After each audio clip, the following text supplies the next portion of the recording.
Friends, ನಮಸ್ತೆ. Welcome back to my channel Gowdru diaries. ನಾನು ನಿಮ್ಮ ಉದಯ್ ಕುಮಾರ್. ನನ್ನ ಈ ಪ್ರಯತ್ನಕ್ಕೆ ಬೆಂಬಲ ಕೊಡ್ತಿರೋ ಎಲ್ಲರಿಗೂ ಧನ್ಯವಾದಗಳನ್ನ ಹೇಳ್ತಾ ಈ ವಿಡಿಯೋನ ಸ್ಟಾರ್ಟ್ ಮಾಡ್ತಾ ಇದ್ದೀನಿ. ಅದಕ್ಕಿಂತ ಮುಂಚೆ ಯಾರು ನನ್ನ ಈ ಚಾನಲ್ನ ಮೊದಲನೇ ಸತಿ ನೋಡ್ತಾ ಇದ್ದೀರಾ, ದಯವಿಟ್ಟು ಹೋಗಿ ಸಬ್ಸ್ಕ್ರೈಬ್ ಮಾಡ್ಕೊಳ್ಳಿ ಮತ್ತು ಬೆಲ್ ಐಕನ್. ಇವತ್ತು ನಾನಿರುವಂಥ ಜಾಗ ಯಾವುದು ಅಂದರೆ ಇದು ನಮ್ಮ ಕರ್ನಾಟಕದಲ್ಲೇ ಇದೆ. ಹಿಸ್ಟ್ರಿಯಲ್ಲಿ ಕೂಡ ಇದ್ರ ಬಗ್ಗೆ ರೆಫರೆನ್ಸ್ ಇದೆ. ಬೆಳಗಿನ ಜಾವ ಬೇಗ ಬಂದರೆ ಒಂದು ಒಳ್ಳೆ ಸನ್ರೈಸ್ ಕೂಡ ನೋಡ್ಬೋದು. ಆ ಜಾಗ ಬೇರೆ ಯಾವುದೂ ಅಲ್ಲ, ನಮ್ಮ ಕರ್ನಾಟಕದ ಹೆಮ್ಮೆಯ ಉತ್ತರಿದುರ್ಗ 7 ಸುತ್ತಿನ ಕೋಟೆ.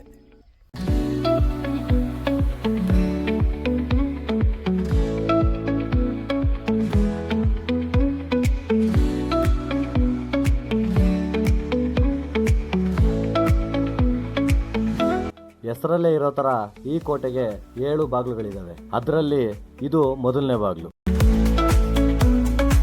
ಯಾರಾದರೂ ಕೋಟೆ ಒಳಗಡೆ ಹೋಗಬೇಕು ಅಂದರೆ ಈ 7 ಬಾಗಿಲನ್ನ ದಾಟಿ ಹೋಗ್ಬೇಕಿತ್ತು.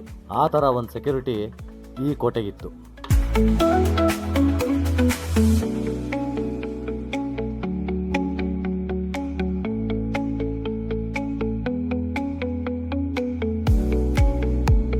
ಮೊದಲನೇ ಬಾಗಿಲಿಂದ 2ನೇ ಬಾಗಿಲಿಗೆ ಅಷ್ಟೇನು ದೂರ ಇಲ್ಲ, ಆದರೆ 2ನೇ ಬಾಗಿಲಿಂದ 3ನೇ ಬಾಗಿಲಿಗೆ ತುಂಬ ದೂರ ಇದೆ.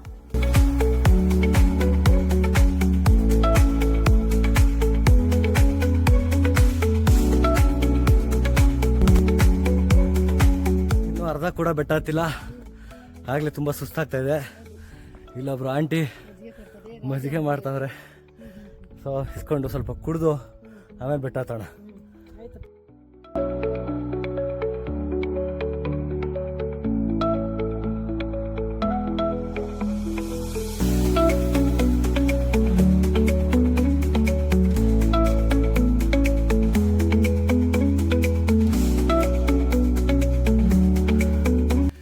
ಕೋಟೆಯ 5ನೇ ಬಾಗಿಲು ಇವಾಗ ಸಿಕ್ತು ನನಗೆ.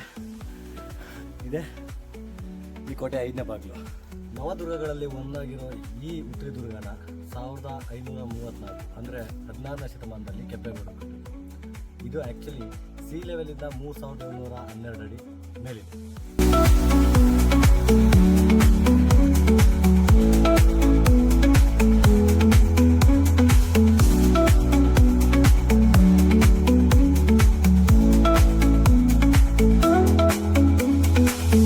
ಐ ಥಿಂಕ್ ನಾವು ಅರ್ಧ ಲೆವೆಲ್ನ ತಲುಪಿದ್ದೀವಿ.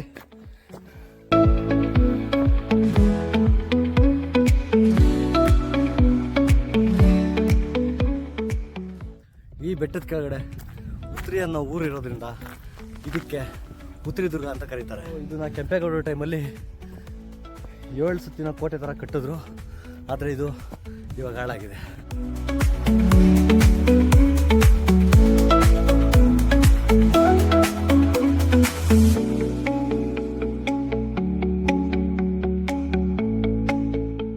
ಈ ಕೋಟೆನ ಕೆಂಪೇಗೌಡರು ಆದಮೇಲೆ ಟಿಪ್ಪು ಸುಲ್ತಾನ್ ವಶಪಡಿಸ್ಕೊಂಡು ಅದನ್ನು ಅವರ ಮಿಲಿಟ್ರಿ ಬೇಸ್ ಆಗಿ ಕನ್ವರ್ಟ್ ಮಾಡ್ಕೊಂಡಿದ್ರು.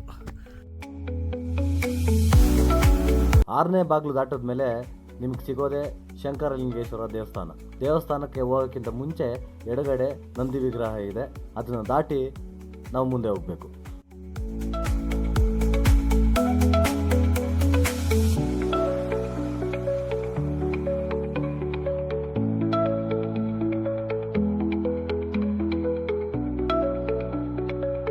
ಈ ದೇವಸ್ಥಾನನ ದ್ರಾವಿಡ ಶೈಲಿಯಲ್ಲಿ ಕಟ್ಟಿದ್ದಾರೆ.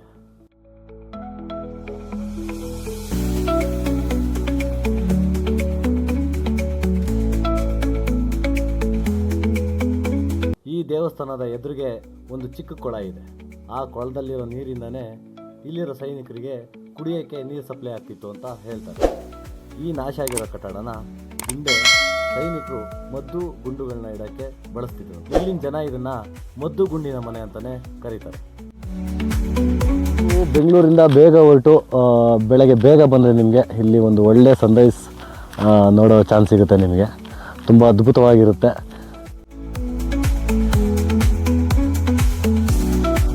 1791ರಲ್ಲಿ ನಡೆದ 3ನೇ ಆಂಗ್ಲೋ ಮೈಸೂರು ಯುದ್ಧದಲ್ಲಿ ಟಿಪ್ಪು ವಶದಲ್ಲಿದ್ದ ಈ ಕೋಟೆನ ಬ್ರಿಟಿಷ್ನ ಸೇನಾಪತಿಯಾಗಿದ್ದ ಲಾರ್ಡ್ ಕಾರ್ನ್ವಾಲಿಸ್ ಅನ್ನೋರು ಈ ಕೋಟೆನ ವಶಪಡಿಸ್ಕೋತಾರೆ. ಆ ಯುದ್ಧ ಟೈಮಲ್ಲೇ ಈ ಕೋಟೆ ನಾಶ ಆಗುತ್ತೆ. ಹಾಗೆ ಆ ಯುದ್ಧ ಟೈಮಲ್ಲೇ ಉತ್ರಿ ದುರ್ಗ ಅನ್ನೋ ಕೋಟೆ ಬೆಳಕಿಗೆ ಬಂದು ಇತಿಹಾಸದ ಪುಟ ಸೇರುತ್ತೆ. ಮುಂದೆ 4ನೇ ಆಂಗ್ಲ ಮೈಸೂರು ಯುದ್ಧ ನಡೆಯೋವರೆಗೂ ಬ್ರಿಟಿಷ್ ಸೈನ್ಯ ಇಲ್ಲೇ ಇತ್ತು. ಹಾಸ್ಪಿಟಲ್ ಮತ್ತು ಊಟದ ವ್ಯವಸ್ಥೆ ಎಲ್ಲ ಇಲ್ಲೇ ಇತ್ತು. ಸಾಕ್ಷಿಗಳು ಸೊ ಬ್ರಿಟಿಷ್ ಲೈಬ್ರರಿಯಲ್ಲಿ ಇದೆ ಅಂತ ಮಾಹಿತಿ ಇದೆ. ಅದಲ್ಲದೆ ಎಷ್ಟೋ ಜನ ಬ್ರಿಟಿಷ್ ಆರ್ಟಿಸ್ಟ್ಗಳು ಈ ಸೌಂದರ್ಯನ ನೋಡಿ ಅದ್ರ ಬಗ್ಗೆ ಪೇಂಟಿಂಗ್ಸ್ ಮಾಡಿದಾರಂತೆ.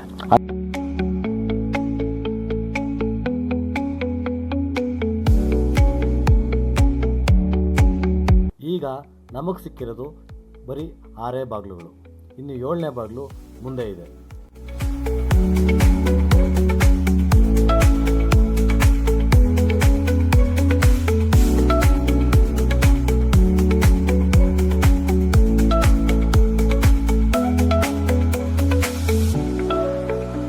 ಈ ಕೋಟೆಯ ಕೊನೆಯ ಮತ್ತು 7ನೇ ಬಾಗಿಲು ನಾಶ ಆಗಿ ನೆಲ ಕಚ್ಚಿದೆ.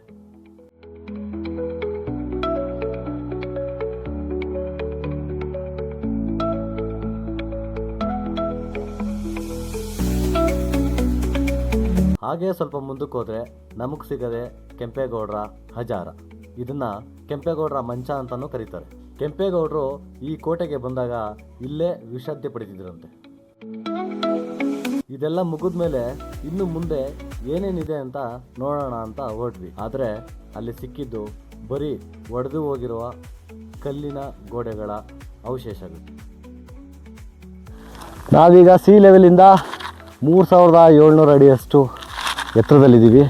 ಸರಿ, ನಾವು ಅಲ್ಲಿ ಗಾಡಿ ನಿಲ್ಲಿಸಿರೋದು. ಸೊ ಕಷ್ಟಪಟ್ಟು ಇಲ್ಲಿವರೆಗೂ ಹತ್ಕೊಂಡ್ಬಂದಿದ್ದೀವಿ.